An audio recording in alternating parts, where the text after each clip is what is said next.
tem digamos assim, com o seu trabalho tem um alcance, né, como polemista que é, e como um homem ligado à área de cultura, o Paulo Alfrino, popular Alf. Boa noite, Alf, é um prazer te receber no Olhares. Valeu, Álvaro, a gente tinha programado já essa entrevista no passado. Exatamente. Aí eu fui viajar e aí fiquei devendo também contar da viagem um pouquinho, né? Exatamente, claro.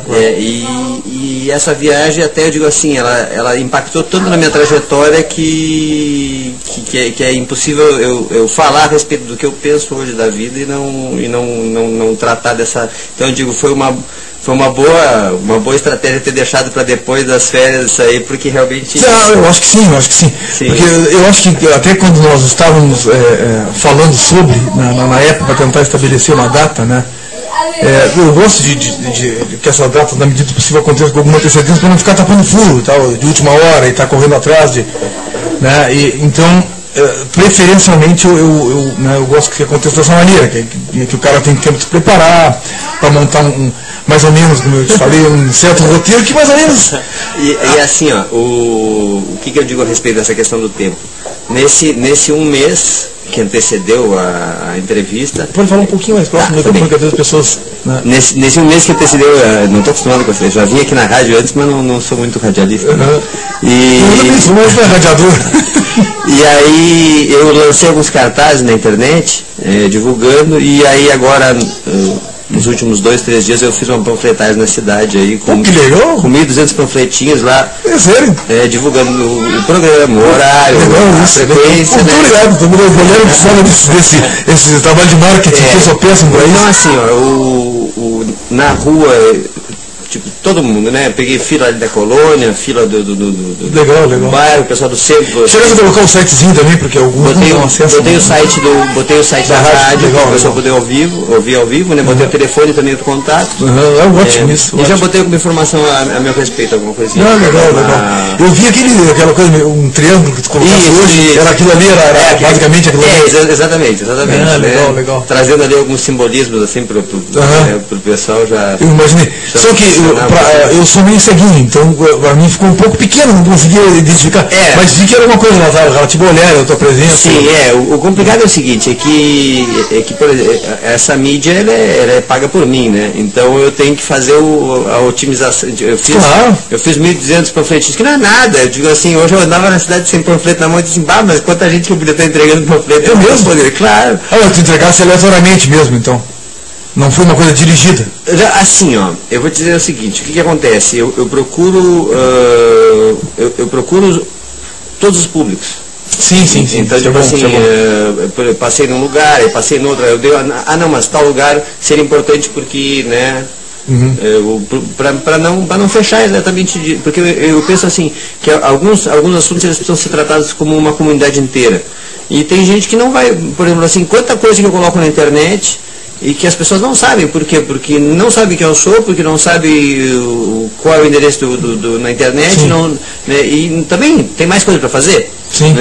Mas chega um momento em que a gente entra em contato com alguma coisa. Eu digo assim, eu gosto muito daquela frase, todo artista tem que ir aonde o povo está.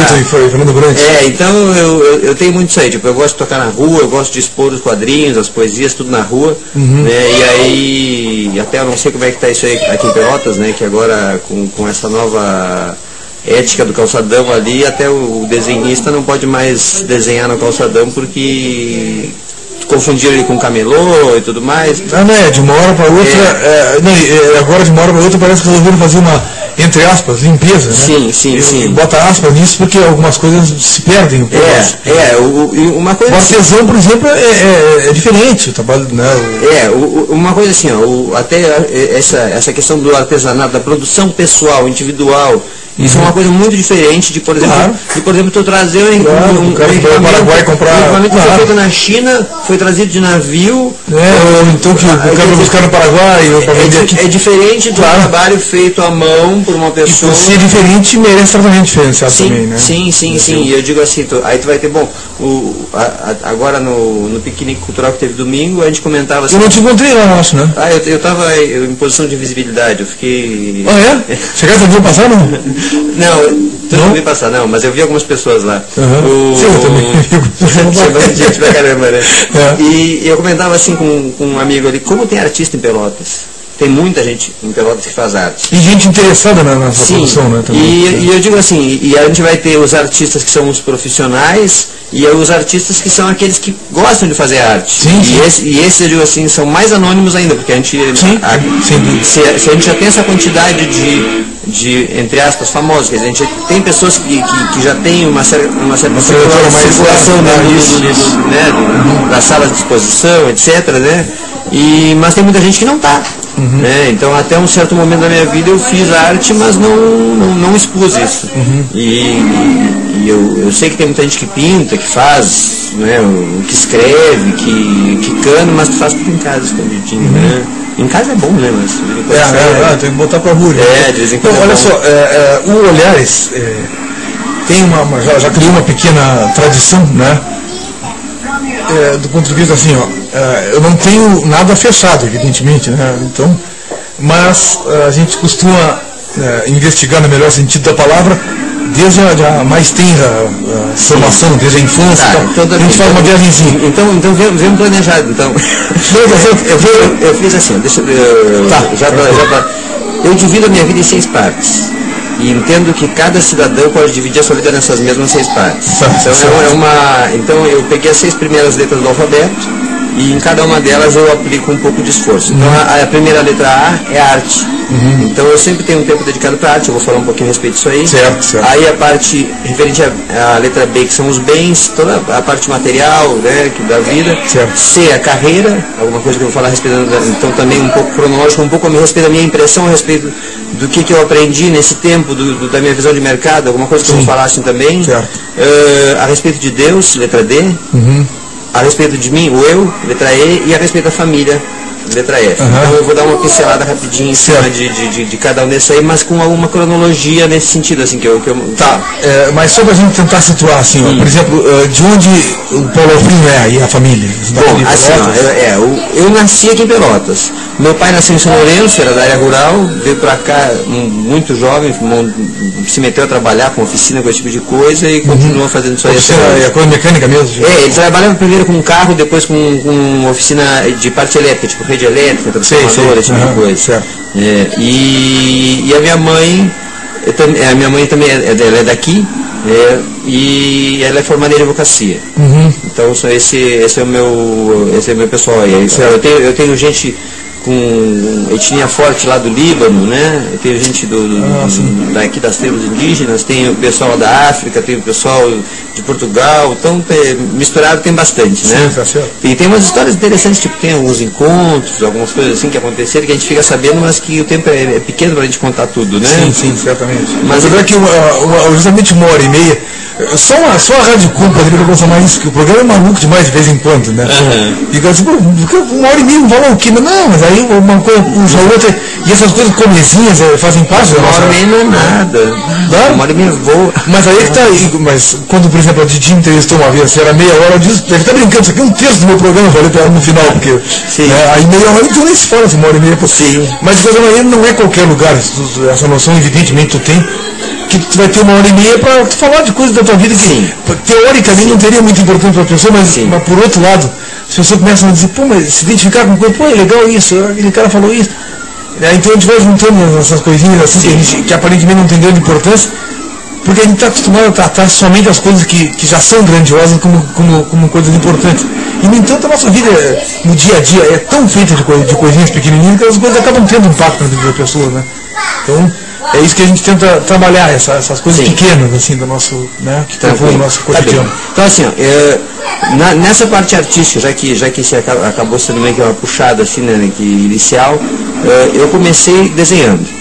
Se eu posso dizer alguma coisa, que eu comecei com arte e que eu continuo até hoje desenhando. E tu era pequeno quando isso começou? Né? Eu estava no jardim, eu tinha 5, 6 anos de idade, aí eu já fazia bonequinho, tipo, em vez de fazer aqueles de palitinho, eu fazia com barba, com olho, com boca, com mãozinha com 5 dedos. E mais ou menos onde é que foi o jardim? Onde é que eu estudei? Estudei em Gonzaga. Eu estudei em Gonzaga até a quinta. Aí teve a história de uma excursão aí, eu acabei ficando em Porto Alegre lá sozinho. Aí minha família me trocou de colégio. E foi interessante porque a experiência no Gonzaga não foi exatamente das mesmas. Tipo, mas na quinta série foi uma coisa fugidinha assim? Não, tipo assim, ó, a história toda é a seguinte, no Gonzaga eu apanhava, entendeu? Eu era magricela, eu usava fundo de garrafa, continuo sendo magro, né? Mas eu era magro mesmo, assim. E apanhava no colégio, né? Hoje em dia se fala bullying, né? Mas eu apanhava no colégio. E aí se eu corresse, aí o cara da coordenação me xingava porque eu estava correndo. Quer dizer, e aí, outra forma de apanhar também, né? E aí o que aconteceu? Aí teve uma caravana para uma excursão no Dia da Criança lá para Porto Alegre, e aí um dos ônibus quebrou, nessa história toda, acabou que eu fiquei olhando uma coisa que eu nunca tinha visto, o pessoal foi embora e não se aperceberam que eu tinha ficado. E aí tinha uma brincadeira que o pessoal lá fez, tipo assim, chamaram Paulo Frio, né? Aqui, né? Aqui, na brincadeira, né? Foram se dar conta que eu tinha sumido lá no restaurante das Cucas. E eu estava em Porto Alegre. Aí, isso com que idade aí? 11 anos, 10 anos, 9 anos? Isso foi na quinta série, eu tinha 11. Imagina. Aí, você assustava? Não, fiquei esperando. Aí escureceu, ninguém apareceu. Aí eu pedi ajuda para um cara lá para atravessar a rua, que era meio movimentado, eu liguei para a polícia me buscou. Aí eu sabia o telefone, o endereço da família, ligaram, aí... Te buscaram? Aí troquei de colégio. Nessa função de trocar de colégio, a minha experiência no Gonzaga era eu sozinho. Eu sentava na frente, olhava para o quadro, né, copiava, chegava em casa e ia fazer outra coisa, porque já tinha prestado atenção, né? Chegava na aula, fazia a prova e eu usava óculos, eu não podia nem sentar longe. Sim. Então eu era obrigado a sentar na frente. E aí e a minha rotina era diferente, eu levava a merenda enrolada no papel alumínio, tipo, né? Então isso aí tudo acumulava, né? Sim, mas quem escreve isso, né? Mas e aí, né? E aí, mas foi a minha experiência não sei como é que funciona hoje, tudo mais, mas na minha época a minha experiência. Mas teve aquele lance que o Shawn comentou, né? Esqueceu de dizer que é ninja, né? Então, mas aí assim, ó, o que aconteceu? Isso foi eu saí do Gonzaga em 85. Não, desculpe, em 83, Aí fui para São José. No São José a experiência foi invertida. O que aconteceu? Eu cheguei lá, no primeiro dia que eu cheguei já tinha as aulas, já tinham começado as aulas. E aí tinha um trabalho em grupo. E aí eu fiquei assim, o que eu vou fazer, né? E eu não tinha muito essa questão de socialização. Sim, claro. Né? Sim. Eu era o cara que apanhava, né? Então aí chegou, eu fiquei ali parado, assim, esperando, aí chegou um rapaz assim, ele disse, não sei o que quer fazer com a gente. Aí eu cheguei lá, aí me receberam assim com cordialidade e tudo mais. Os caras estão aprontando, o que eu achei interessante assim, porque uma dificuldade que eu tinha em trabalho em grupo é que, como eu prestava atenção, porque eu também não tinha nem com quem conversar, minha única opção era prestar atenção, né? Então eu fazia as provas, fazia os trabalhos e fazia tudo direitinho. Então o pessoal ia junto, né? Sim. E quando eu cheguei com esse grupo, era um grupo que todo mundo estava colaborando, não era tipo assim, ninguém jogava em cima de ninguém. Né? Sei. E ali a gente formou um círculo de amizades que digo assim, atravessou o tempo. E aí eu que era o que apanhava, não virei agressor, mas virei bagunceiro. Aí virei, tipo assim... Mas bagunceiro não tem nada. Tipo assim, ficava desenhando em aula, matava aula pra ir no fliperama, matava aula pra ir jogar videogame na casa dos amigos, essas coisas. Foi uma troca saudável.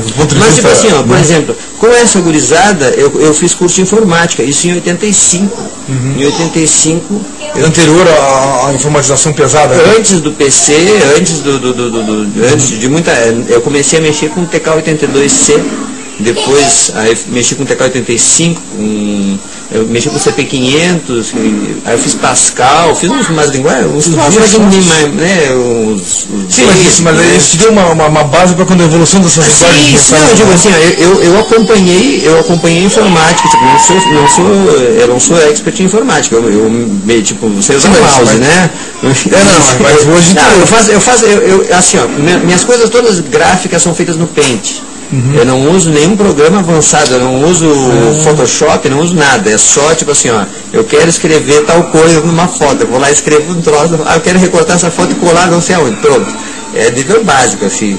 Mas, tipo assim, tá, mas, por exemplo, eu não tenho medo de informática. Para atualizar blog, tem alguma... Não, eu não tenho medo de informática. Tipo assim, tem que fazer tal coisa. Tá, vou descobrir como é que é. Porque tudo que justamente que eu não faço, eu não tenho paciência de você empaco ali na frente, alguém me ensina, então...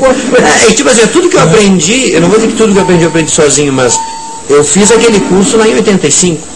E depois não fiz mais nada. Então, aí é uma questão de ir te atualizando. Então, eu me lembro quando eu estava trabalhando no Banrisul, a gente usava o Excel. Desculpa, que época foi isso? Banrisul? Eu entrei em 2003, mas isso aí que eu estou te falando foi lá por 2006, por aí, 2007. É 2007, eu acho. Que aí quando eles trocaram todo o pacote da Microsoft pelo pacote que é o BR Office que a gente usa, que é o mesmo pessoal do Linux. Né? Sim. É o pacote para planilhas, né, e tudo mais, e editor de texto.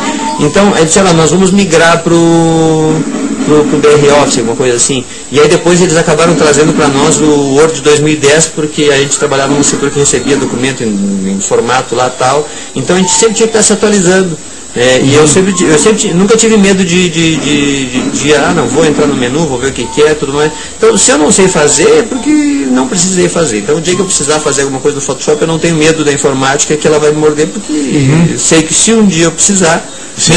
Mas eu gosto daquele tipo, eu uso o gravador de som do Windows, o Movie Maker, tudo que eu faço é meio grosseiro assim, mas já é meio de propósito. Assim. Mas eu tenho uma curiosidade, assim, porque tu sabe que eu sou um sujeito que eu sempre encarava, tipo assim, língua estrangeira, eu tinha preguiça.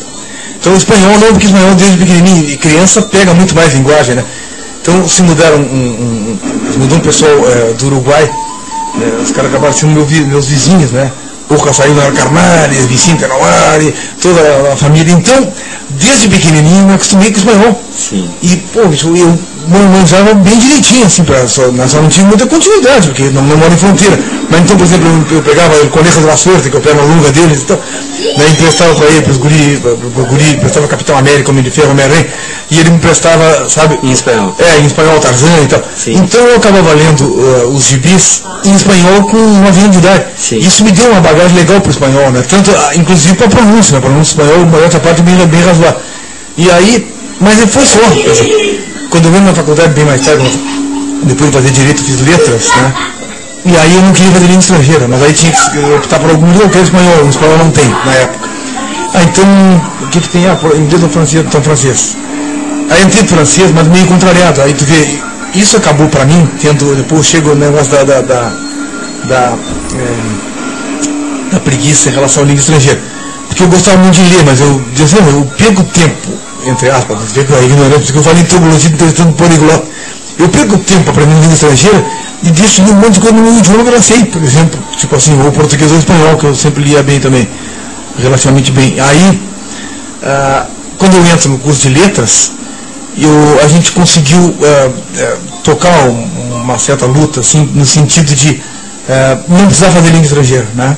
E aí não conseguimos. Eu e o Paulinho, que hoje é professor de latim, diretor lá da faculdade. Sim, foi professor lá também. Muito meu amigo, Paulinho Borges. Então nós dois começamos meio que a matar a pau em latim, né? E pegamos mais literatura. Então eu tive, tipo assim, 6 literatura, tudo que eu queria, né? E bem mais do que os demais, literatura, né? E também o latim. E aí não precisei fazer língua estrangeira, né? Então, para mim, mas na verdade, hoje eu tenho um certo... Eu digo, pô, gostaria de ter aprendido mais língua estrangeira. Eu sou um animal, na minha professora de inglês. Eu não sei porra nenhuma, e sempre curtia. Eu pegava um disco do Bob Dylan, Cat Stevens, Pink Floyd, James Taylor, e empacava. Eu digo, nem vou tentar entender isso, eu só curti. Essa minha troca de colégio que foi muito importante na questão do inglês, porque no Gonzaga, na quinta série, não tinha inglês. Mas no São José já tinha. Então, quando eu entrei na sexta, aí eu estava um ano atrasado.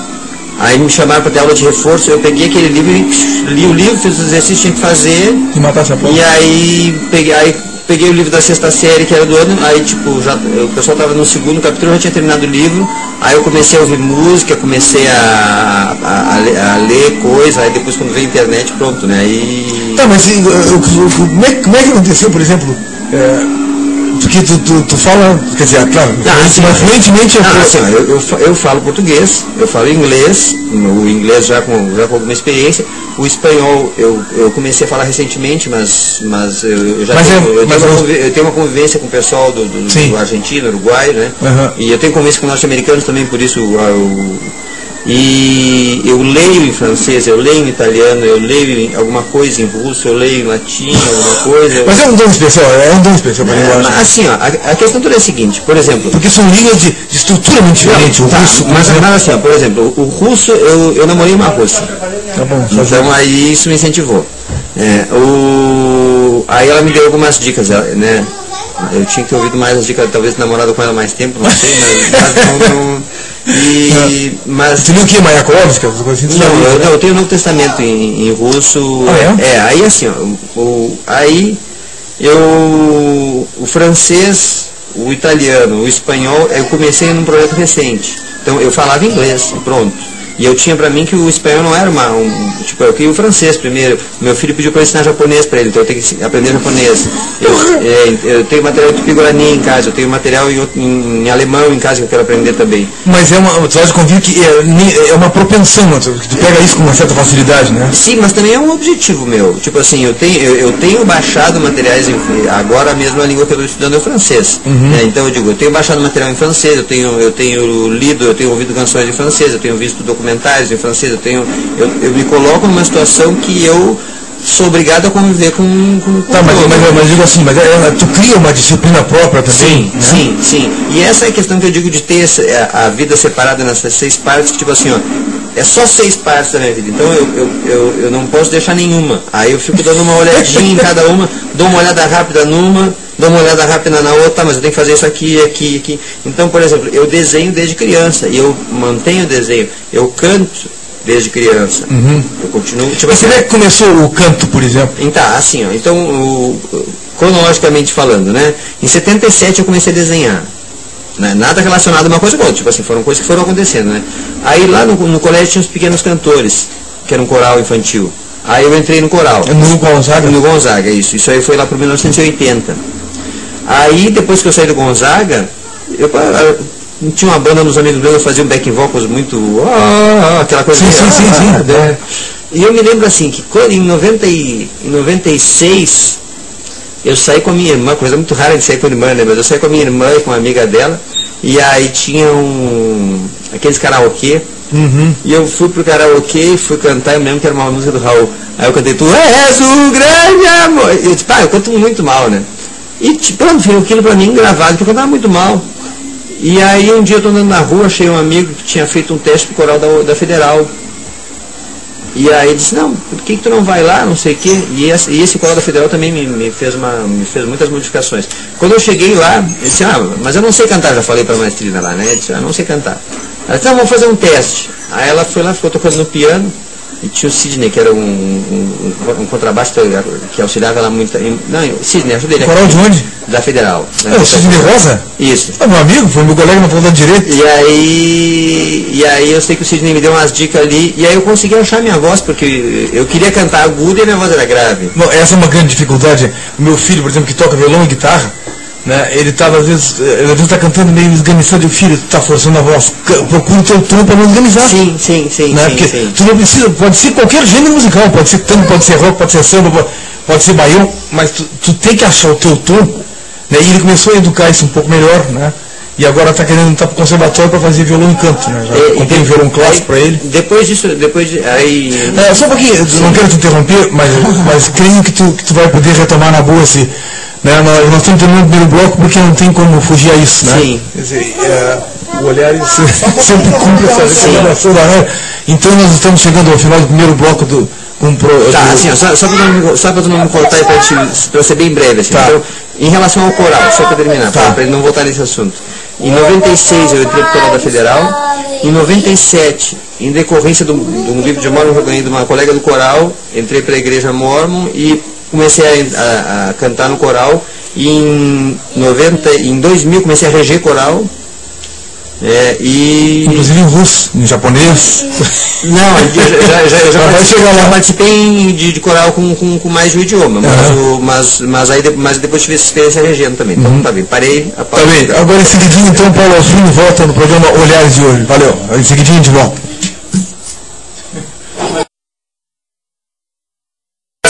Portal da Palavra, centro especializado em língua portuguesa.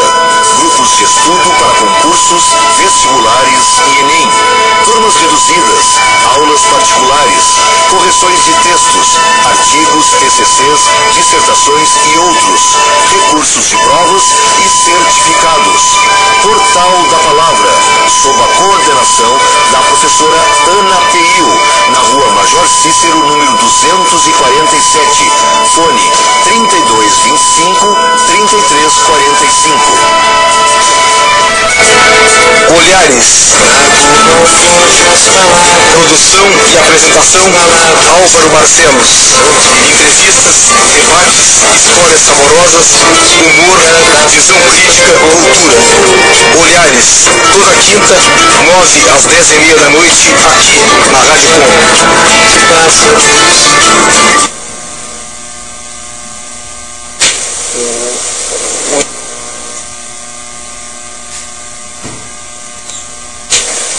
Muito bem, estamos então começando o segundo bloco do programa Olhares aí. E o Juliano aqui, a quem eu agradeço pelo amparo na parte técnica aqui. Nós estávamos comentando que eu estava acostumado com o Gil, né, porque o Gil era um cara com quem eu tinha uma relação de mais tempo, né, porque ele era artesão, nós estávamos falando antes também e tal, e poeta, então nós tínhamos toda uma ligação, né. Se estiver ouvindo, um abraço para o meu amigo Gil aí. Bom, mas então, um abraço ao Alfredo Tillman, que acabou de ligar aqui, amigo nosso, que já esteve aqui no Olhares, gravava alguns programas. Se conseguisse alguém gravasse hoje, não falasse com alguém para isso? Não pedi para ninguém. Tá não? Não, até porque eu sei que eu estou falando, então, né? Não, eu sei, mas é legal, eu digo, essas coisas são legais, né? Não, eu estava pensando, é bom a gente ter registro, né, de muita coisa, assim. Até para um tempo depois a gente poder dizer, olha só, como é que era a minha voz, se leva alguma coisa assim. E às vezes o cara nunca vai usar, mas sabe que tá ali, né? Sim, tem essa coisa. Tá, mas então vamos voltar à tua lista aí. Tá, assim, ó, depois a próxima vertente artística que eu busquei foi em 89. Então assim, ó, em 86 eu fui pro São José, aí eu fiquei bagunceiro, né, que eu falei, aí na oitava série eu rodei. Por conta da bagunça, né? Por conta da bagunça. Aí troquei de colégio, voltei pro Gonzaga, mas aí já era grande, ninguém mais me bateu. Aí rodei. Aí fui pro outro colégio que a média era menor. Se a média não fosse menor, eu não tinha passado. Mas tipo assim, eu tava desligado, entendeu? Foi por aí que os supostos déficits de atenção se estabeleceu? Não, isso foi bem depois. Isso foi já na fase adulta, já bem envelhecido, assim. Bom, mas aí assim, o que aconteceu? Aí, finalmente passei. Isso foi em 87. Em 87. Aí em 88 eu entrei para a escola técnica. Aí fiz um semestre na escola técnica, rodei também. Aí no segundo semestre eu sentado naqueles banheiros, a gente senta do lado de dentro do banheiro, né? O banheiro feminino eu não sei porque nunca entrei para olhar. Mas o masculino é cheio de riscos e xingamentos e propostas, etc. Né? E eu olhei tanta coisa escrita, eu peguei um pincel e escrevi lá de fora, porque era o único lugar onde tinha espaço livre, né? Botei lá Alf, só que ninguém mais tinha escrito. E eu botei em todas as portas do banheiro. Aí na porta dos saguões da escola técnica, né? E aí não tinha muito Alf na escola técnica, acabaram chegando em mim, né? E aí passei uma parte das férias pintando as portas ali, mas aí quando o cara da disciplina lá resolveu pegar muito pedaço, não, tá, também já não tô com o saco pra vocês, e aí saí. Isso foi em 88. Em 89, aí eu comecei a fazer pré-vestibular, eu fui pro João 23, aí teve greve, quando terminou a greve eu tive pneumonia, aí eu sei que eu também não, e aí quando chegou 90 eu fui pro quartel. Quando eu voltei em 91 do quartel, Aí eu fiquei um tempo meio parado, e aí em 92 eu fiz o supletivo da DE, passei em todas as provas, acho que eram 10 provas, aí eu estudei, né? Aí eu estudei, porque eu não estava estudando, na verdade, eu estava ali, né? Observando, né? E aí, porque eu tinha vida até os 11, uma vida muito reclusa, tipo assim, eu não tinha, então aí quando chegou nos 12 eu comecei, tipo, as minhas experiências foram em etapas diferentes, né? Então eu fui nessa alta velocidade, vamos dizer assim, até 96.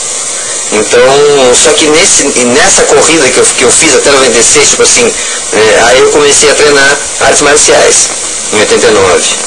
E aí foi quando eu comecei o estudo, e de lá até o, tipo assim, por exemplo, o desenho teve uma época que eu parei, o violino teve uma época que eu parei, o canto teve uma época que eu parei, as artes marciais teve uma época que eu parei, mas eu retomei eles com uma força mais dialeticamente, sim. E então eu comecei a estudar, e o meu interesse residia nos ninjas. Então aí eu comecei a estudar e comecei a... por isso a brincadeira do som. Brincadeira não, na verdade com o passar do tempo, fui me aprofundando no assunto, e hoje em dia eu ensino artes marciais, e a minha especialidade é o ninjutsu. Sim, só que eu tenho conhecimento de Aikido, de esgrima, de sistema, de vários... Eu gosto muito de brincar com linguagem, o Aikido, eu digo, pô, é mesmo, eu senti no saco por isso. E é interessante assim, porque o Aikido, ele já é um estudo que foi feito em cima de artes marciais japonesas. Então o criador do Aikido olhou para as artes marciais japonesas e procurou a síntese delas. Então, por exemplo, se tu for olhar o praticante de sambo, de kung fu, de boxe, de karatê, eles vão ter várias maneiras de lidar com uma situação de agressão que são padrão.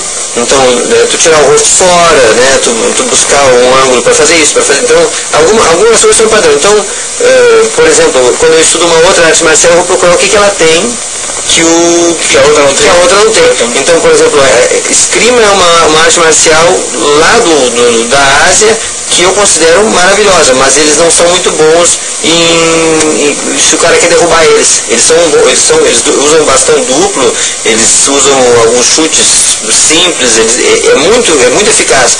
E dentro das ações internacionais, a gente sabe que os Estados Unidos trabalham mascarado com o Al-Qaeda. A máscara deles para destruir algumas nações é a Al-Qaeda.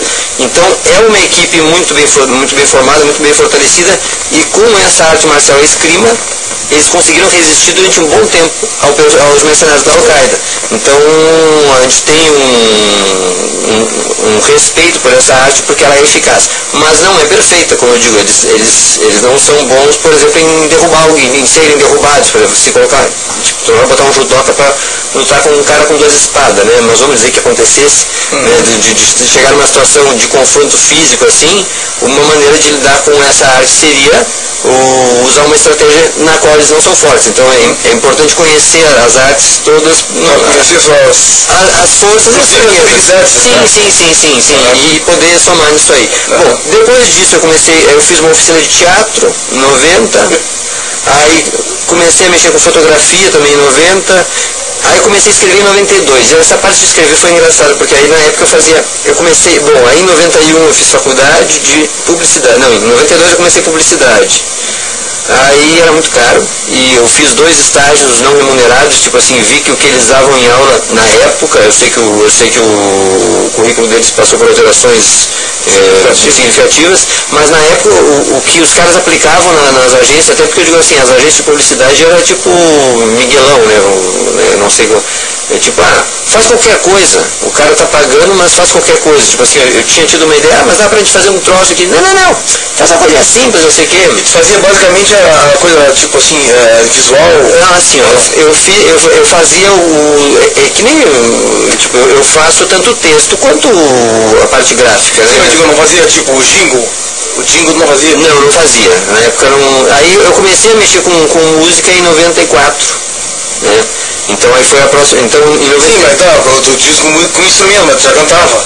Sim, mas eu voltei a cantar em 96, né? Então eu fiquei um baita de um tempo sem... Do ponto de vista da tua organização mental, sabe, em um ano exatamente? Não, pois é que na verdade eu tenho em casa o meu currículo profissional, eu tenho um currículo contínuo, assim, tudo que eu fiz eu tenho registrado, né? Em que ano que eu entrei, que ano que eu saí, eu já tenho esse histórico aí. E, bom, aí... Em 92, que eu fazia física na época, que eu saí da Católica, né, em função da questão do curso não ser adaptado à realidade e também a realidade de ser triste, porque era tipo assim, né, eu era meio caça-níquel, coisa assim. E claro que a publicidade no Brasil é muito forte, muito competente, então, mas aqui existem alguns casos de pirataria no rádio, né, digo assim, tem uns caras aí que jogam meio... Sim. E, bom, aí eu saí dali da publicidade e fui pra física. Tudo a ver? Na física, aí eu também tinha uma turma bem divertida, assim, de amigos. E aí tinha um cara do Xerox que escrevia os poemas e colava os poemas dele mas aqueles poemas, tipo assim, eles não faziam sentido. Eram os poemas meio abstratos, algumas coisas assim. E aí eu e o colega começamos a escrever uns poemas abstratos, né? Algumas, tipo, né? O amor é como uma pomba, e ponto, tipo, né? Parava ali, né? Não precisava ter um sentido na cor. A gente começou a fazer aquilo ali, e aí eu fiquei com muito daquilo ali guardado, né? Aí eu comecei a escrever livros, escrevi uns livros curtinhos, tipo, com histórias em que os personagens eram os amigos, né? Aí na história, o primeiro livro que eu escrevi era Alfeção, o incrível mavioso e onisciente ninja. Então, aí são 10 capítulos de livro, e em cada capítulo ele vai matando o Jiraiya, o Jaspion, os super-heróis, todo mundo que aparece na frente, aí os amigos todos encarnados em personagens e todos sendo destruídos pelo... Aí eu voltei a escrever também em 2005, que eu fiquei anos sem escrever e voltei em 2005. Outra coisa que eu fiz, aí o violino que eu comecei em 94, primeiro eu tentei saxofone na escola técnica, foi triste, tipo assim, não consegui pegar a embocadura, aí tentei o violino porque era a minha segunda opção. E tinha uma violinista que estava fazendo veterinária na época em Pelotas. E aí eu comecei a ter aula ali onde a casa de cultura do Simões Lopes, ali era a Musearte. Então ali eu comecei a ter aula de violino, fiquei uns 2 anos e meio mais ou menos tendo aula de violino. E aí quando eu terminei as aulas com ela, entrei para a faculdade. Aí eu me traumatizei com o violino, eu disse não quero mais, porque achei muito militar o método era diferente. Eu comecei a estudar por um método que era voltado para criança, com atenção, com isso, com aquilo. Na faculdade o cara me largou assim, tu vai tocar isso aí. Aí ele saía para tomar um cafezinho e... então aí eu disse não. Embora não tenha escala, quer dizer, definida, assim, não tem os traços, né? Sim. Então, nesse sentido, ele é um pouco mais difícil, né? O violino?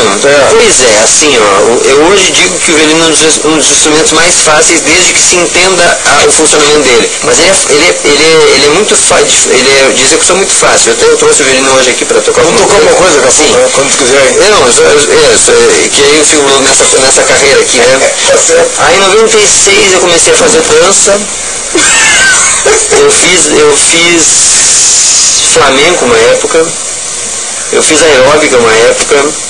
Em 89 eu ia pro Maçã Verde, dançava feito um louco, sem dizer que eu comecei com dança, né? Eu comecei a dançar mesmo, e hoje em dia eu me aventuro de novo na dança, né? Aí em 2010 eu comecei a fazer os quadrinhos, efetivamente, que são os pinguins, que esse aí e aí em 2012 eu comecei a fazer um trabalho com massagem. E esse com massagem. Massagem erótica não, com massagem, porque assim, nesse ano de 2000... Mas isso é quase um desdobramento de algum conhecimento de artes marciais.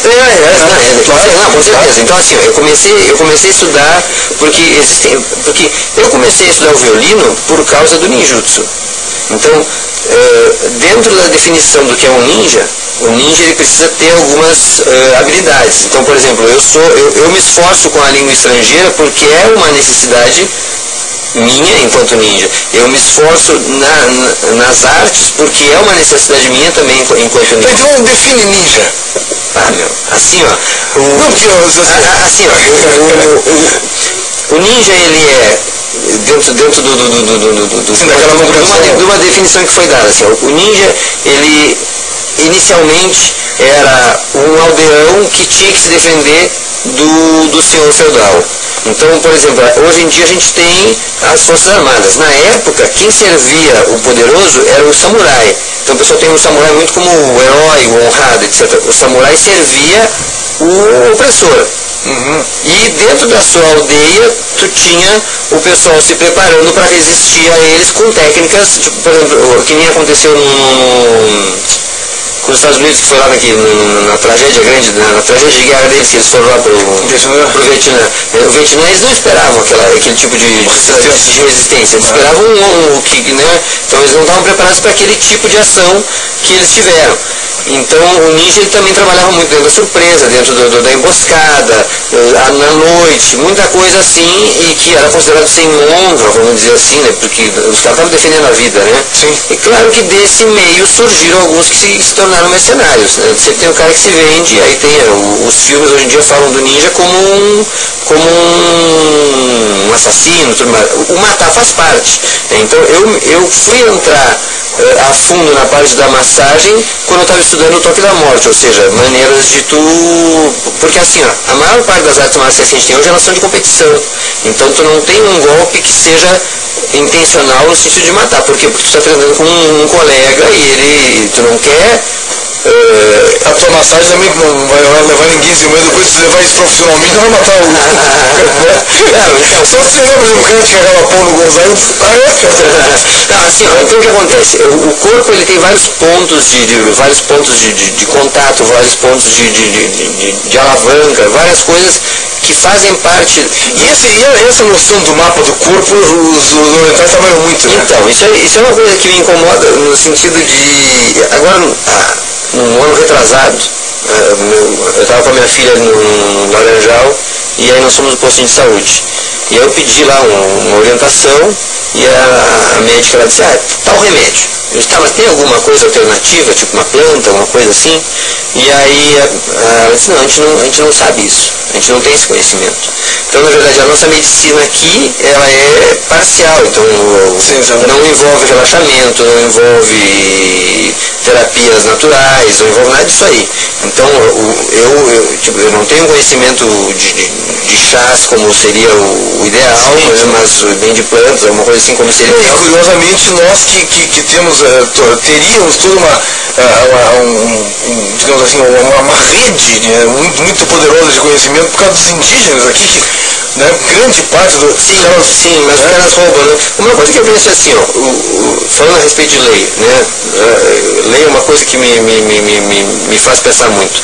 Por exemplo, eu acho que seria interessante que a gente tivesse uma lei que dissesse, olha, no rótulo de cada remédio tem que vir o nome da planta de onde foi tirado o princípio ativo, o nome científico, o nome popular e uma gravura que reproduz o formato da folha, por exemplo, o formato da planta, para que se por acaso o cidadão não quiser se medicar com um medicamento químico, mas quiser buscar a planta que trouxe o princípio ativo, porque eles pegam uma planta, aí vão dizer assim, os índios usavam tal planta para dor de barriga, aí eles vão pegar e vão dissecar aquela planta em cada um dos seus pedacinhos, a semente, a folha, isso e aquilo, aí eles vão testar outro até descobrir o que funciona na verdade dessa planta inteira é só a semente, aí eles fazem o remédio em cima sim, mas eu digo, seria interessante.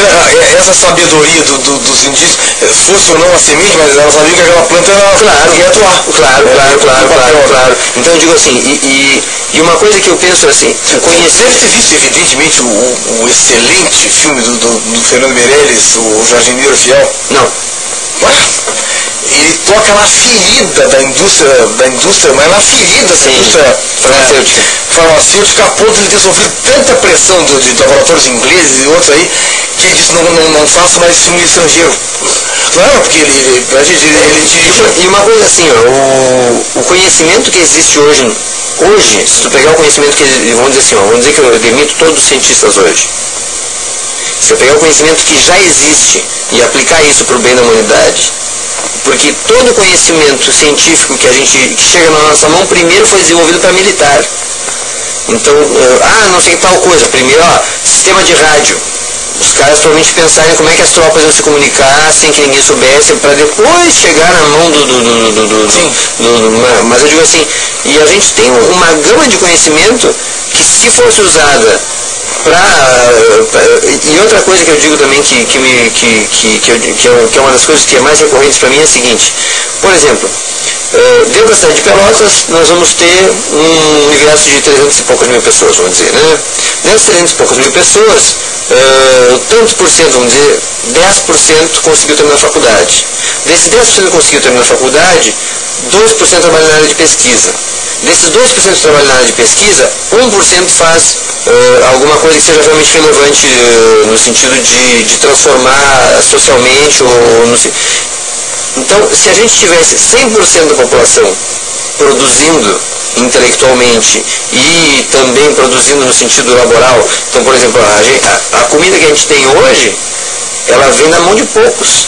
Quem planta efetivamente a batata, a maçã, etc., que a gente come é quase ninguém. A gente poderia ter uma prática de plantio doméstico que satisfaria tranquilamente a nossa necessidade. A fome faz parte da engrenagem. Mas eu digo assim, não existe um incentivo para que toda a sociedade produza intelectualmente, não existe um incentivo para que toda a sociedade produza alimentos. Então, tu acaba, vamos dizer, deixando na mão de alguns que controlam o poder econômico, porque o conhecimento não precisa de escola. E a internet, os meus últimos, eu digo assim, eu não penso em voltar para a faculdade porque eu tenho uma fonte de conhecimento. Se eu considerar só o que já está disponível na internet, sem contar com o que já foi pesquisado que não está disponível na internet ainda, mas se eu pegar só o que eu tenho disponível na internet e aplicar esse conhecimento, em vez de ficar divagando a respeito disso, daquilo, e distribuir esse conhecimento. Então, por exemplo, tem um material que eu tenho lá em casa que está em inglês, né, mas é Onde Não Há Doutor. Então, foi escrito para aldeias africanas. Então, tipo assim, chega num lugar, deu isso, deu aquilo, deu não sei o que, deu qualquer coisa. Tu não tem um médico perto, olha, tem essa opção, tem essa solução, tem essa solução. Então, já existe um material que ensina procedimentos básicos, tipo assim, claro, esse tipo de coisa é só com médico que dá pra ser. Tem um outro lá que é Onde Não Há Dentista. Então, às vezes, tu vai ter gente sofrendo, né, por isso, por aquilo. Na Índia, os caras arrancam o dente na rua, né? Eu digo, hoje em dia tu tem outros sistemas, tudo mais, mas, por exemplo, na escola não se ensina nada disso aí. Tu passa a escola, tu entra e sai da escola, a única noção que tu vai ter de cuidar do corpo, no sentido é escovar os dentes, alguma coisa assim, mas tu não tem uma orientação. A educação hoje ela é profissionalizante. E eu acho interessante assim que o pessoal faz faculdade e debate Freire. Vamos falar de Paulo Freire, mas na prática a educação ela é ferramenta do opressor. Então vai chegar, vamos preparar o pessoal para trabalhar em tal coisa. Quem faz ensino técnico vai para o emprego técnico, que vai pegar lá, né, tal coisa. Aí o cara que conseguiu o superior vai fazer tal coisa, Mas tipo, tu já está colocando o cara, tu está preparando ele para ser em mercado de trabalho, não as necessidades humanas dele. O Boal, acho que foi o Boal, num dos fóruns sociais mundiais, ele estava trabalhando uma questão interessante. Ele dizia assim, a mentalidade para a qual nós somos formados na escola, para os seus níveis todos, é no sentido assim, nós temos que preparar os caras para esse mercado competitivo que está aí fora. Ele diz, não temos, nós temos que preparar o futuro das nossas crianças, não sei o quê, para criar uma sociedade solidária e generosa, e não para estar nessa selva aí da competição. Sim, a mentalidade da competição ela é própria do sistema capitalista. Claro, e o status quo, para que ele continue intocado, a escola é um dos braços. Assim, em 96, quando eu estava no coral da Federal, eu ganhei o livro de Mórmon do meu colega de coral. Até falei com o filho dela agora no domingo no piquenique. E eu frequentei a igreja desde 96, até recentemente, tive um tempo também que fiquei sem frequentar, mas sempre tive por costume ler o livro de Mórmon. E aí, de tanto ler o livro de Mórmon, acabei lendo a Bíblia. Desde 96, já? 96. Já li algumas vezes o livro. Então, e quando eu comecei a ler outros idiomas, eu comecei a ler o livro de Mórmon em outros idiomas. Então, como eu já tinha lido o livro eu vou dizer, talvez umas 20 vezes eu devo ter lido o livro. E aí, quando eu resolvi, eu disse, não, agora eu vou começar a estudar outros idiomas. Eu tinha lido o livro de mão em português, já tinha lido em inglês, eu disse, eu vou começar a ler em espanhol. Aí eu li em espanhol. Eu disse, agora eu vou ler em italiano. Aí eu peguei ele em francês. Aí em casa eu tenho ele em tupi-guarani, eu tenho ele em hindi, então são idiomas que eu ainda quero estudar para poder aprender. Mas a minha ferramenta básica de aprendizado foi o livro de Mormon. A tua meta é que tornar-se um homem completo? Sim, com certeza. Sim. E aí, uma coisa que eu acho interessante assim, dentro do livro de Mormon, e outro livro também que eu comecei a ler recentemente, é o Alcorão, é interessante assim. Por que não interessa a algumas pessoas que se toquem no conteúdo de alguns livros? Então, por exemplo, a religião, vamos falar da Bíblia, né? A Bíblia fala a respeito disso, daquilo, não sei o quê. Tolstói dizia que a mensagem do Evangelho ela é de libertação da opressão. Então, por exemplo, se tu pegar lá Moisés estava com um povo vivendo numa sociedade que vivia em desigualdade, o povo hebreu vivia oprimido, tinha que fazer tijolo lá, e enquanto isso nos palácios viviam os outros lá. Lembrando que José, que foi um daqueles ali, foi o cara que salvou a população inteira com a história dos anos de fartura e de seca, né, que ele ensinou o pessoal a armazenar. Sim. Mas aí tu vai ter uma sociedade que era desigual e Moisés tira o povo daquela sociedade desigual. E interessante que agora a gente está celebrando o feriado da Páscoa, né?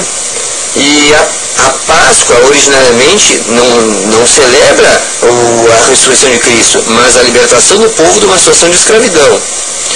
Aí se tu pegar a história do livro de Mormon, então tu vai ter várias situações em que o povo se viu em cativeiro e que tiveram que sair dessa situação. E se tu pegar também no Alcorão, tu vai ver que os temas são recorrentes. Então, são momentos históricos que a gente pode analisar essas sociedades através do escrito, porque o que eu acho interessante é assim, quando o escritor ele consegue ser imparcial, no sentido de, bom, tudo que fizerem de bom eu vou botar, tudo que fizerem de ruim eu vou botar. Não, mas esse cara aqui é do meu partido, então eu não vou botar o que ele fala, porque senão eu vou queimar o meu partido. Então, na política hoje em dia a gente vê muito essa política do silêncio. Não, de tal coisa eu não falo, porque aqui eu posso ofender alguém que é meu Por isso eu gosto de citar assim, mas eu coloquei recentemente nessa semana uma coisa do Face lá.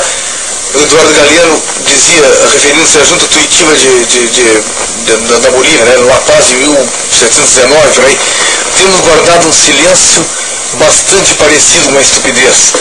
Estamos chegando ao final do segundo bloco do programa Olhares, e em seguida a gente volta.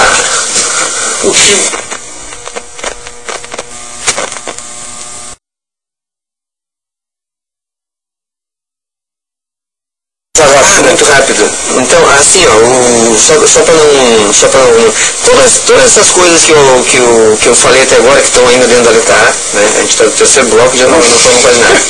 Eu tenho procurado fazer oficinas a respeito.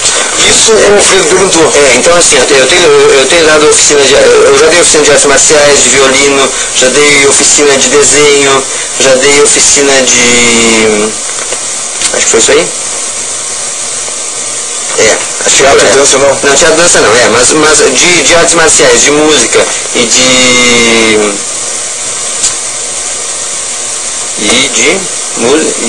artes marciais, música e desenho. Essas três eu já dei. Já trabalhei com crianças, já trabalhei com jovens, já trabalhei com adultos. E onde as oficinas iam acontecendo? Em lugares agora elas pararam.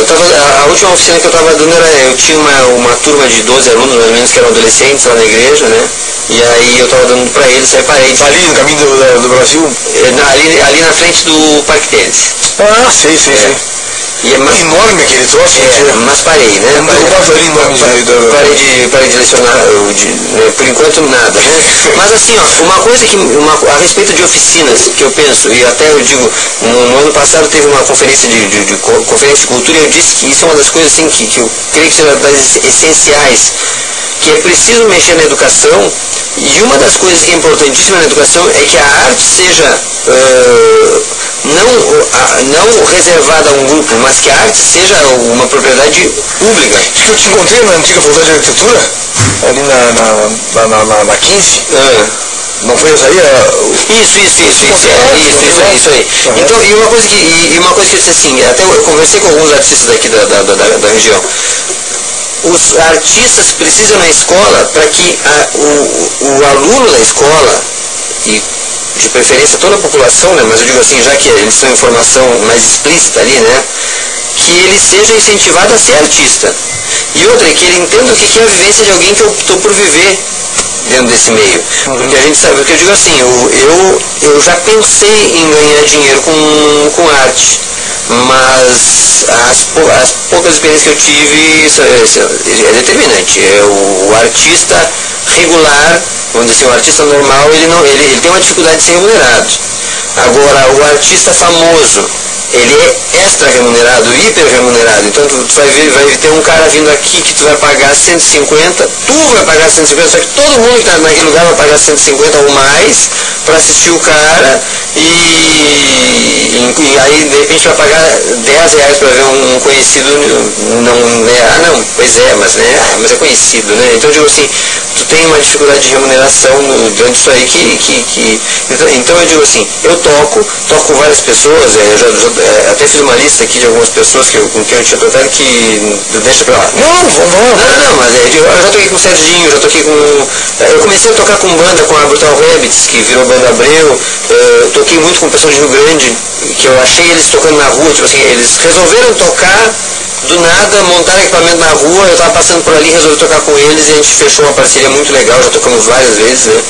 E toquei com eles recentemente aqui no ONG, toquei com o Rubem Aloy, com o Diego, com o Alemão Diego, o Celso Krause, toquei com o Posidônio, toquei com o Zenito, com a Liz Márcia, com o Popó, toquei na orquestra, na nossa orquestra aqui na Música pela Música, toquei com a Janete, toquei com a Alexandre Black e com um monte de gente, já dividi palco com bastante, mas sempre assim, eu não tenho uma responsabilidade profissional no sentido de eu estou fazendo isso por dinheiro, eu faço participações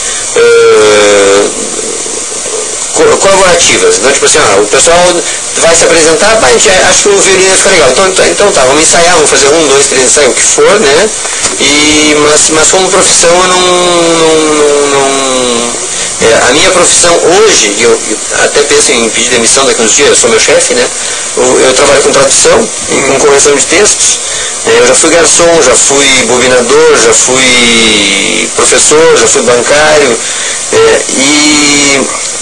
mas não penso em entrar profissionalmente na música. Penso em compor mais material, compor com letras, que até hoje eu escrevo versos, escrevo músicas, mas ainda não fechei uma coisa. Eu arrisco os dois, eu faço letra de música, compositor. E eu trabalho muito com improviso, eu acompanho o pessoal, tem algumas músicas que eu tiro, né? Até eu vou tocar uma daqui a pouquinho. Mas eu tocar agora, eu vou tocar. Mas o que eu gostaria que ficasse assim bem evidente para quem ouve é o seguinte, a respeito da arte, que a arte ela nos ajuda a pensar.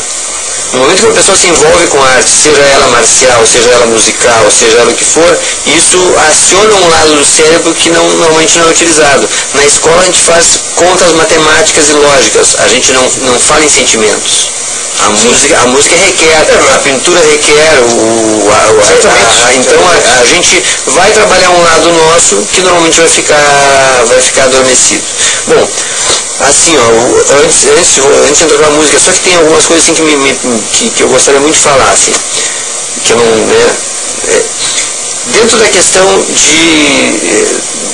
da minha profissão, eu em 2003 me tornei bancário.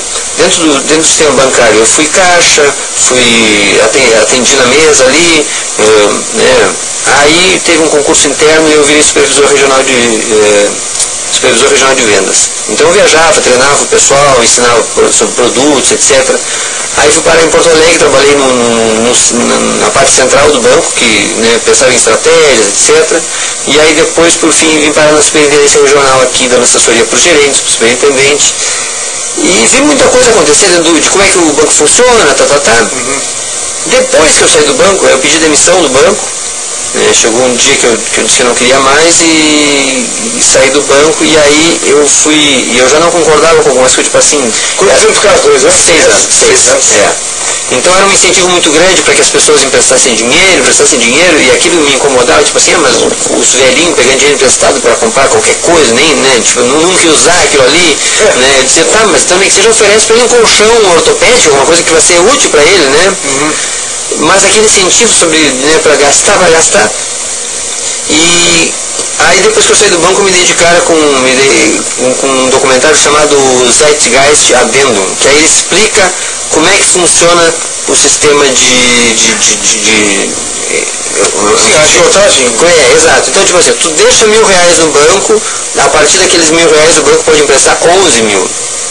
Eles não emprestam os teus 1.000, ele empresta 11 vezes o valor. E eu lembrava que o superintendente falava sobre esse tipo de coisa, mas eu não entendia direito. Depois que eu saí do banco eu fui entender algumas coisas. Só para a gente entender um pouquinho a respeito de dinheiro, os Estados Unidos, quem imprime o dinheiro não é o governo federal. Quem imprime o dinheiro americano é um banco privado. E esse banco, desde 1934, não tem reserva de ouro. Então, todo o dólar que é impresso desde 1934 não tem lastro em ouro. Como a moeda normalmente deveria ter. No que eles lastreiam o dinheiro deles? Em petróleo. Então eles vão lá, invadem um país que é pacífico, etc. Tomam o petróleo dos caras, e aquilo ali é a estratégia dos últimos, pelo menos 20, 25 anos dos Estados Unidos, que tem investido pesado na mina do petróleo, é para escoar o corredor. Todo o corredor de petróleo está escoando para Washington. Para tapar o buraco dos bancos. Então, e para controlar o petróleo do mundo. Sim, mas como os Estados Unidos não tem lastro no ouro, eles precisam ter alguma coisa que lastreie. Só que o problema todo é o seguinte, é que o ouro tu mantém, o petróleo tu consome. Então não existe um momento em que tu pare de ter, tipo assim, porque tu tem que estar substituindo esse manutenção. Mas isso é um problema, quem fomenta a guerra, tudo que ela vai, enquanto tiver com petróleo no mundo. E eu assisti um documentário dizendo assim, que todas as guerras são feitas pelos bancos. A inflação existe por causa dos bancos. As guerras existem por causa dos bancos. Mas como assim as guerras?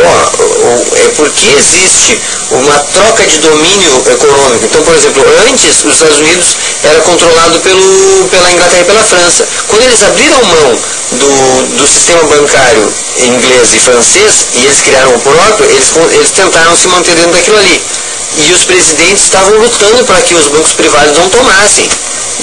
Mas acabou, depois que mataram o Kennedy, porque o Kennedy foi o último que resistiu a essa linha aí, né? Mas aí eles calaram a boca dos presidentes, porque os caras viram que os caras matam mesmo, né? Então, o próprio Kennedy deveria saber disso, que ele mandou mais de 200 vezes matar em Fidel, por exemplo, né? Sim.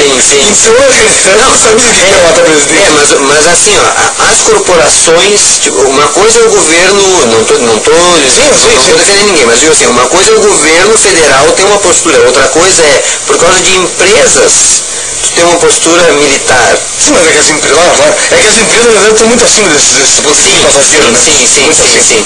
E a questão toda é assim, tu vai ter povos que vão estar sendo, povos que são hoje dizimados. Então a gente compra coisa que vem da África, povos sendo dizimados por causa de dinheiro, da China, que povos sendo escravizados por causa de dinheiro, a gente compra de vários... Mas aqui os caras por causa da Copa do Mundo vão terminar com a aldeia do Maracanã lá, os índios lá, né?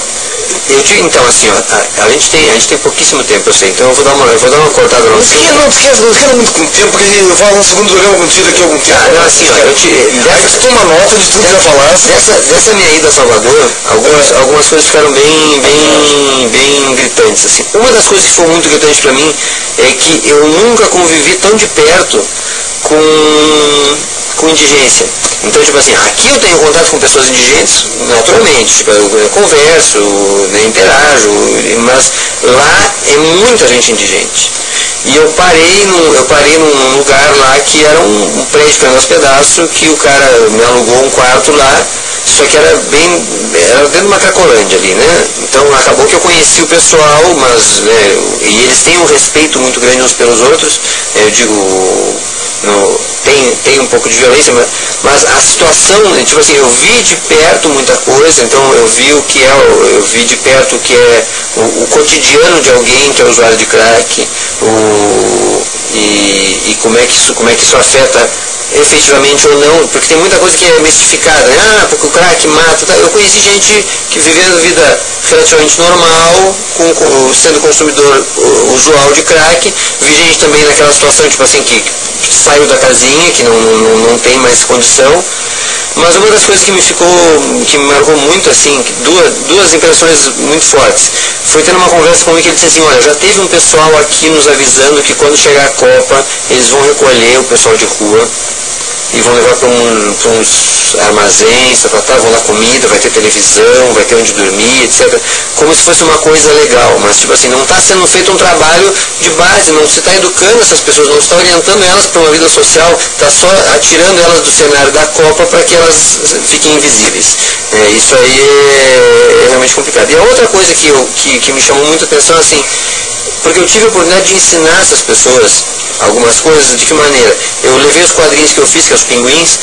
Quem quiser ver algum material que eu tenho um blog que é paulo-alfrino@blogspot.com. Então é só botar Paulo Alfrino nesses Google da vida. Se botar no Google vai aparecer em primeiro lugar, Paulo Alfrino. Se botar Clube dos Observadores de Pinguins, vai aparecer os quadrinhos que eu faço. Então eu fui mas na verdade o clube está dentro do blog já? Não, tem um link lá. Tem um link, mas é separado. Um é só os quadrinhos. E aí eu estava com aquele material na rua e as pessoas vinham conversar comigo, né? Eu estava ali expondo e o pessoal vinha conversar. E muitas pessoas de rua vieram e é interessante ver como a nossa percepção da realidade das outras pessoas é pequena. Porque eu ouvi comentários assim brilhantes que pessoas que são estudiosas não. Então eu digo assim, a gente, por causa da classe social, dizer que uma pessoa não tem condições de levar adiante um aprendizado, um raciocínio, ou o que for, a pessoa só não aprende mais porque a gente não ajuda pelo contrário, dificulta. Exato. Então, tipo, só o cara se sentir um coitado que não vai avançar. Se todo mundo tivesse o básico, eu digo assim, o básico é roupa e comida e um abrigo, se tivesse isso garantido, que tu não tivesse que estar aflito porque amanhã não vai ter, tu poderia começar a estudar alguma coisa, aprender a ler, etc. Mas ficou muito evidente para mim o potencial que o ser humano tem de desenvolver qualquer coisa, mesmo que ele não esteja inserido num ambiente formal de estudo, num ambiente eu vou numa faculdade, é experiência, né? Meu pai tem até a 4ª série, sabe muita coisa e me ensina muita coisa. Eu estou com 41 anos, meu pai continua me ensinando coisa sem ter sentado os anos curriculares, mas porque teve a vivência dele. Era da Cacau? Então, assim, ó. Um abraço pra Tânia, desculpa aí, ela tem ouvinte muito assíduo do programa. Um beijo, Tânia, obrigado por ter ligado. Então, assim, ó, se eu posso dizer alguma coisa como fechamento, assim. Os bancos, eles são terríveis. Os bancos, eles são tinhosos. A taxa de juro fora do Brasil, a taxa de juro internacional é 2-3% ao ano e não ao mês. Aqui as taxas baixas são 2-3% ao mês. Lá fora é ao ano. Então a gente está jogando errado com o banco. A gente está deixando o banco fazer o que bem quer com a gente. E outra coisa que também, e eu digo aí, o meu estudo do livro de Mormon me abriu muito horizonte, porque eu comecei a ver as sociedades de uma maneira muito clara. As leis estão erradas. As sociedades secretas são muito poderosas, os advogados eles têm um poder muito grande de livrar as pessoas de consequências, de atrasar justiça. Assim, no físico eu definitivamente não concordo. Por exemplo, tem multa de trânsito? Não pague. Tipo assim, eu como não pago, eu faço qualquer merda, não vai pagar. Não, o que eles dizem é que se tu passar 2 anos sem repetir a infração, quer dizer, foi uma coisa eventual. Não, aí até pode ser agora. Mas tu coloca o chamariz, coisas assim, só pra... A gente tem um caso gritante em Pelotas. A gente tem lá o Pontal da Barra, o Urajá e mais um outro cara compraram lá o lugar, estão querendo construir não sei o quê. Ele tem 24 advogados trabalhando em cima do caso. Quando é que isso vai sair da frente do juiz efetivamente, porque ele sempre vai entrar com algum recurso que permite que ele vá um pouquinho além. Sim, até a coisa tá feita. Até ele ter destruído todo o patrimônio ambiental então eu digo, o advogado ele acaba sendo também um atrapalho para a justiça efetiva, para a justiça verdadeira, no sentido que se usa isso como uma jogada para ganhar tempo, alguma coisa assim. Bom, assim, ó. Vamos ao violino. Eu queria falar tanta coisa, mas... Não, desculpe, não fica... Tá. Não fica... assim, ó, Engraçado, eu pensei que assim... É que, por exemplo, assim, ó... Quando eu começo a falar a respeito de como é que eu enxergo as coisas, tem soluções muito simples, e a maior parte delas não requerem um confronto. Então, por exemplo, se as pessoas começarem a plantar em casa a sua comida, eu planto lá em casa em garrafa PET, garrafa de refrigerante cortada ao meio. Então, se as pessoas começarem a plantar a sua comida, elas já vão ter que trabalhar menos. Por quê? Porque já vai ter a comida. Em vez dela ter que trabalhar para ter dinheiro para comprar comida, ela já vai ter a comida. Se as pessoas aprenderem a parar de comprar bobagem, muita loja aqui vai fechar, né? Mas porque a gente deve desnecessariamente, a gente vive numa função de trabalhar para pagar a dívida que a gente criou por uma coisa que a gente não precisava. Então a gente trabalha e precisa trabalhar mais, quando na verdade as necessidades básicas a gente podia suprir sem dinheiro nenhum. Certamente, mas isso não vai te eximir de tocar um pouco para nós. Não vai. Assim, já disse quem que vai tocar. Eu trabalhei com o pessoal do teatro, né? E aí eu trabalhei com a Joyce, e a Joyce... nós fizemos, eu e o Leonardo Walker fizemos uma música para uma peça dela. A Joyce tinha uma peça que era a história de uma húngara, que aí eu toquei uma música que não era minha. Aí eu peguei uma música que era uma música de despedida indígena, né? E aí eu toquei essa música. Aí depois ela fez uma outra peça que era Rasto Atrás, que era uma história muito, muito forte, que era o pai e o filho. E o filho gostava de ler, e o pai era caçador. Então tinha aquele conflito, tipo, o filho valorizava a cultura e o pai achava que tinha que bater na coisa rústica. Agora o horrível. Agora o horrível é bem isso, né? Sim, que o filho dele é conhecido poeta. E aí tu vai ter o pai com o filho criança, o pai com o filho adolescente, o pai com o filho entrando na maturidade, que aí resolve romper de vez e sair de casa, e o momento lá no final, quando o filho volta, mas o pai já está morrendo. Então, e eu digo assim, é muito forte. E aí, quando eu fui, aí tinha uma parte lá, né, que é quando o filho vai embora, que aí cai a tristeza no pai porque tipo, toda aquela luta que ele fez, querendo que o filho se tornasse homem, na verdade ele acabou afastando o filho dele, né? A concepção que ele tinha que um escritor era um homossexual e que isso não era possível, então ele tinha toda uma conceituação que ele criou na cabeça dele, e ele achava que o filho não podia ler, porque aquilo ali ia ser uma ofensa para a família e tudo mais. E aí quando eu compus isso eu pensei muito no meu pai, né? Porque com uma peça sobre pai e filho naturalmente caiu. Eu me lembrei da música Father and Son do Cat Stevens. Não sei. Ah, não? Não, eu sou meio analfabeto. Essa a música não tem nome, né? Mas aí é só para dizer qual é o contexto dela. Certo.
já saíram muitas variações, né? Cada vez que eu toco ela de um jeito diferente, porque como é minha, sim, tudo tem nada com isso. Então, exato, eu toco ela do jeito que quiser.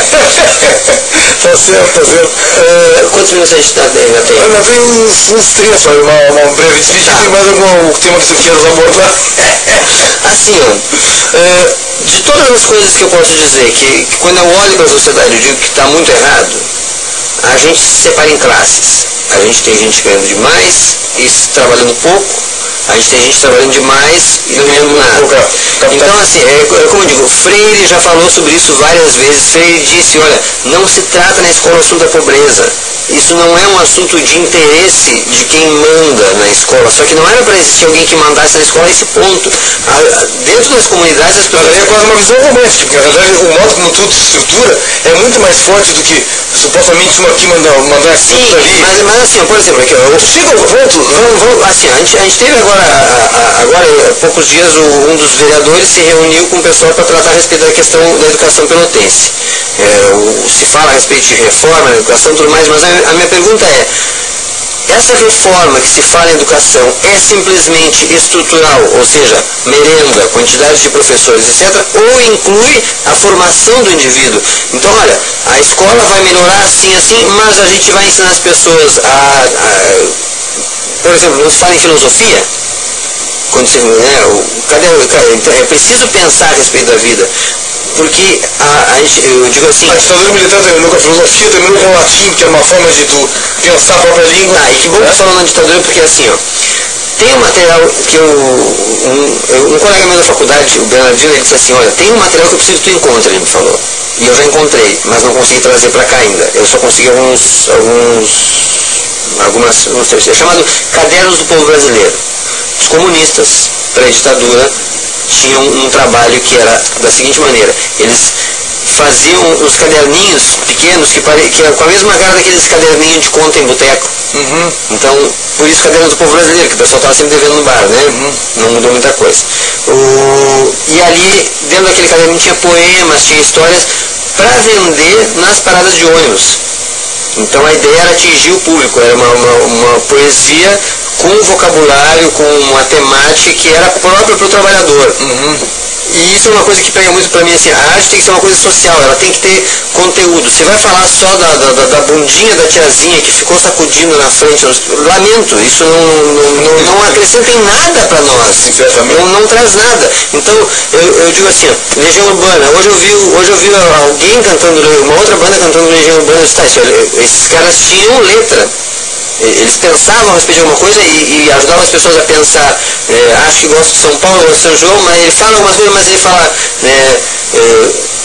vou fugir de casa, posso dormir aqui. Então tem algumas músicas que vão tratar de questões emocionais, algumas de questões assim, geração Coca-Cola, etc. E hoje em dia a gente tem um vazio no sentido eu observo muito isso, não tem um vazio, tem um monte de coisa de gente fazendo um trabalho muito bacana. Mas não em cima da mídia. Não, a indústria cultural não absorve esse cara. Eles não querem. Nunca absorveu muito, né? Só na marca. Então, aí, o que acontece? Antes da ditadura, lá, 2 anos antes, esses caras estavam atuando e eles foram apagados praticamente, né? Isso deixou de ser. E aí eu peguei um material a respeito estava acompanhando, né? Na época, pré-ditadura, os programas de rádio mais ouvidos eram os programas sobre notícias violentas. O que é mais assistido hoje em dia se não são jornais de notícias violentas? Então, não mudou Sim, o que é? A distração que eles dão para a população. O UFC, essa coisa aí que eu nem vejo os nossos, cara, não tem nada fazendo que vamos agarrando muito. Sim, mas aí, assim, por exemplo, mas isso aí não é a retomada da arena do Império Romano? Também, né? E os jornais... O espetáculo da violência pela violência. A notícia que dá na televisão é de natureza violenta, na maior parte. Então não se noticia os trabalhos comunitários que estão sendo feitos, não se noticia as pesquisas desenvolvidas, não se noticia a produção... Isso não gera espetáculo, teoricamente. Exato, não gera espetáculo. E uma coisa que dizia lá nessa análise desse Caderno do Povo Brasileiro, dizia assim, a diferença entre o povo hoje e o povo antes da ditadura Quase nenhuma, porque esse sistema de grandes empresas dominando, explorando as pessoas já existia antes da ditadura, é o mesmo sistema que existe hoje. A grande diferença é que hoje, principalmente por causa das novelas, o povo é mais idiota.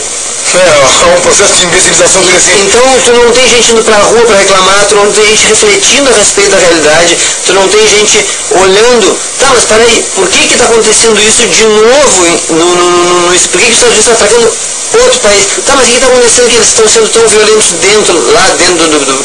Tá, mas que história é essa do 11 de setembro ser mentira? Ninguém fala disso, ninguém fala disso na mídia. A justificativa dos ataques americanos é em cima de uma coisa. Agora, isso que tem como comentarista político, um sujeito aqui do Nacional foi o que é? Tá, eu sei. Era cinema? Os caras comprados, né? Não, quer dizer, mas como é que eu vou esquecer o nome daquele imbecil? Era de cinema do presidente? Não, foi comentarista? Comentarista político, rapaz. Não sei. Porra. Tá, mas tá bem. Mas é que não faz grande diferença, o problema é que ele só reforça aquilo que a mídia morrecedora. Mas assim, ó, de modo geral. Só que nós temos que terminar, infelizmente. Então, minha última frase, então, assim, ó. De críticas, o mundo tá cheio. E eu poderia tecer muitas críticas a respeito de vários processos. A mudança que tem que ser feita, ela pode ser feita a nível local. Então, trocar uma informação com uma outra pessoa, ensinar uma coisa que a gente sabe, incentivar uma pessoa a estudar, incentivar uma pessoa a produzir, e não só incentivar os outros, mas por si mesmo se incentivar a produzir, e principalmente que eu digo, produção de comida. A gente depende demais dos outros para comer. A nossa existência toda depende de uma indústria, de uma cadeia de produção que, se falhar num pedaço, a gente está ralado. Se a China parar de investir nos Estados Unidos, a gente quebra. Se a China parar de investir aqui no Brasil, não vou dizer que a gente quebra, porque a gente tem um monte de recurso aqui que a gente não está utilizando e poderia utilizar. O meio do país não é plantado. Nessa minha volta da viagem, eu vi que o meio do país, aqui, em virtude da colonização alemã, italiana, etc., o Rio Grande do Sul tem uma... não é só para pecuária, basicamente. Mas, Paulo Frisal, muito obrigado por terem ouvido, vou calar a boca. Valeu, obrigado. Até quinta-feira que vem com mais um Olhar. Obrigado, Paulo Alfredo, valeu.